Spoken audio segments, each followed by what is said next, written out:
બનાસકાંઠામાં થયેલ ચકચારી મર્ડરના ગુનામાં સંડોવાયેલ કુખ્યાત આરોપી અનિલ ઉર્ફ અરવિંદ ઉર્ફ અનિલ કાંઠીની ધરપકડ કરતી સુરત શહેર ક્રાઇમ બ્રાન્ચ આજથી 4 મહિના અગાઉ તારીખ 27/10/2023ના રોજ મફાભાઈ લુભાભાઈ પટેલ તથા તેની પત્ની હરિબેન મફાભાઈ પટેલ નાઓ બાઇક ઉપર થરાદ સેશન્સ કોર્ટ મુદ્દેથી પરત આવી રહેલ ત્યારે આરોપીઓ ભગીરથ વરદાજી બારોટ, પિન્ટુ ઉર્ફ ભરતભાઈ વરદાજી બારોટ, દશરથ બાબુભાઈ બારોટ તથા 3 અજાણ્યા ઇસમોએ બોલેરા કાર તથા સ્વિફ્ટ કારમાં પીછો કરી તળાવ બાલુંત્રી રોડ ઉપર મફાભાઈ લુભાભાઈ પટેલની બાઇકને ટક્કર મારી પાડી દીધેલ અને તેઓની ઉપર સ્વિફ્ટ કાર ચડાવી દઈ તેમની ઉપર આડેધડ ગોળીઓ વસાવી તેમજ ઉપરા છાપરી છરાના ઘા મારી મફાભાઈ લુભાભાઈ પટેલની કરપીણ હત્યા કરવામાં આવી હતી।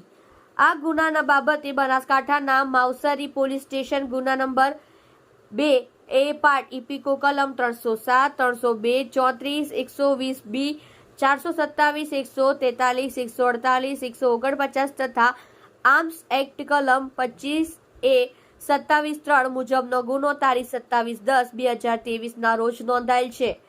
આ ગુનામાં સંડોવાયેલ અને વોન્ટેડ આરોપી અનિલ ઉર્ફે અરવિંદ ઉર્ફે અનિલ કાંઠી ખીમજીભાઈ રાણવાનાઓ મુંબઈમાં સંતાયેલ હોવાની આધારભૂત હકીકત મળતા ઉપરી અધિકારીશ્રીઓના માર્ગદર્શન અને સૂચના મુજબ સુરત ક્રાઇમ બ્રાન્ચની 2 અલગ અલગ ટીમો મુંબઈ રવાના થયેલ અને મળેલ બાતમી હકીકત આધારે મુંબઈ વિરાર હાઈવે ઉપરથી અનિલ ઉર્ફે અરવિંદ ઉર્ફે અનિલ કાંઠી ખીમજીભાઈ રાણવા, ઉંમર વર્ષ 41, રહેવાસી ઘર number 5, Navnath society, Ambanagar socio circle નજીક સુરત નાઓને પકડી પાડેલ છે।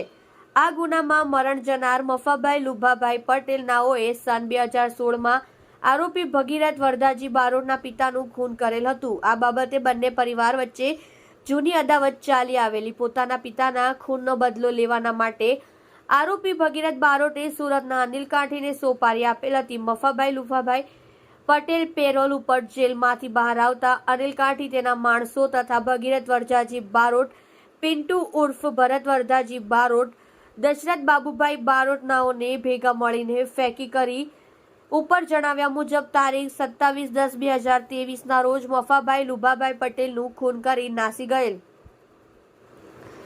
આ ગુનામાં પકડાયેલ અનિલ ઉર્ફે અરવિંદ ઉર્ફે અનિલ કાંઠી સુરત, રાજકોટ, ગાંધીનગર, ગાંધીધામ, જામનગર, ભરૂચ, મહારાષ્ટ્રના નવાપુર ખાતે ખૂનની કોશિશ, મારામારી, ધાકધમકી, આર્મ્સ એક્ટ, પ્રોહિબિશન તથા જમીનનો કબજો પડાવી લેવા જેવા સંખ્યાબંધ ગંભીર ગુનાઓમાં પકડાઈ ચૂકેલ છે। તેમજ જૂનાગઢ, પાલનપુર, હિંમતનગર અને ભુજ ખાતે 4 વખત પાસા હેઠળ અટકાયત થયેલ છે। જુઓ રાજેશ મંગલે સાથે સુરત એક્સપ્રેસ ન્યૂઝ ચેનલ। ગઈ વર્ષે 27/10/2023ની રોજ થરાદ બાજુ એક મર્ડર થયેલા હતા।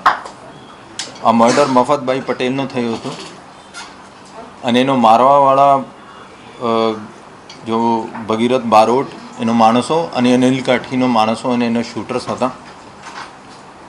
આ બનાસકાંઠામાં થરાદમાં એ બાબતમાં મર્ડર પણ દાખલ થયેલા છે અને એની હિસ્ટ્રી એવી છે કે મફતભાઈ પટેલે 2016માં ભગીરથ બારોટના ફાધરનું હત્યા કરી હતી અને આ જ્યારે કોર્ટમાં જતા હતા ત્યારે રસ્તામાં ગેંગે એનો પીછો કર્યો, એને ટક્કર માર્યો અને પછી એને ઉપર ફાયરિંગ પણ કરી। 2 મહિના પહેલાં આ શૂટર્સનો પણ સુરત ક્રાઇમ બ્રાન્ચે સુરત અને નવસારીથી પકડીને બનાસકાંઠાનો સોંપવામાં આવેલા છે અને ઇન્ચાર્જ સીપી સાહેબ, અમારો બંને ડીસીપી સાહેબ અને ક્રાઇમ બ્રાન્ચની ટીમો આ અનિલ કાંઠીની ઉપર વાચ રાખી હતી। તો એવી માહિતી મળી હતી કે આ મુંબઈમાં છુપાયેલા છે।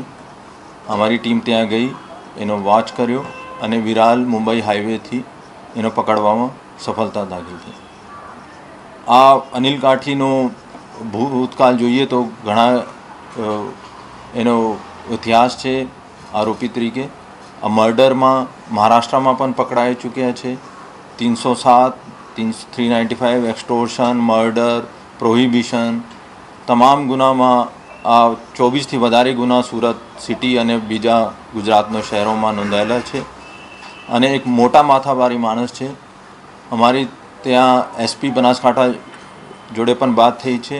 આ ગુજસીટોકની પ્રોસેસ પણ શરૂ કરી છે અને ટૂંક સમયમાં ગેંગની વિરોધમાં ગુજસીટોક પણ કરવામાં આવશે.